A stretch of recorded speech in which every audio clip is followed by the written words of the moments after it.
Hello, আজকে আমরা করছি সফট পেস্টেল ইউজ করে একটি শর্টকাট ড্রয়িং। শুরুতেই আমরা ইয়েলো কালার করে নিচ্ছি উপরের সাইডটাতে। সফট পেস্টেলের ড্রয়িংগুলো আসলে খুবই ইজি হয়ে থাকে এবং শর্টকাটে করা যায়, তাই আমরা একটু আজকে ট্রাই করলাম। ভুল ত্রুটি ক্ষমা সুন্দর দৃষ্টিতে দেখবেন, অ্যাজ আমরা বিগিনার।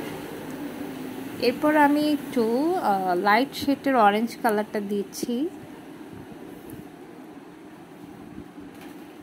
কালারটা একটু লাইটিং কারণে অন্যরকম লাগতে পারে।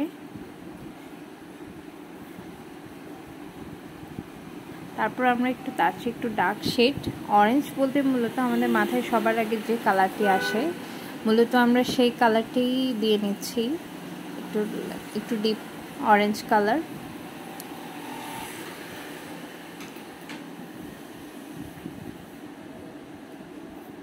তারপর আমরা আরও একটু ডিপ অরেঞ্জের, আসলে প্রত্যেকটি কালারেরই তো অনেকগুলো শেড হয়ে থাকে, তো আমরা এর চেয়ে আর একটু ডিপ যে অরেঞ্জ শেড, রেড অরেঞ্জ আসলে বা হট অরেঞ্জ বলে আমরা যেটা বুঝে থাকি সেটাই আমরা ইউজ করছি।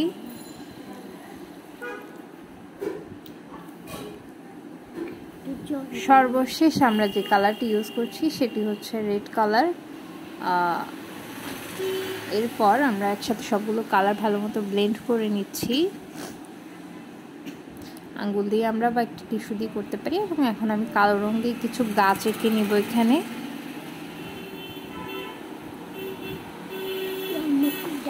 তো খুবই সহজ, যে কেউ করতে পারেন, সকলের জন্যই, আমাদের মতো যারা বিগিনার তাদের জন্য শেয়ার করা সর্বশেষ লুক।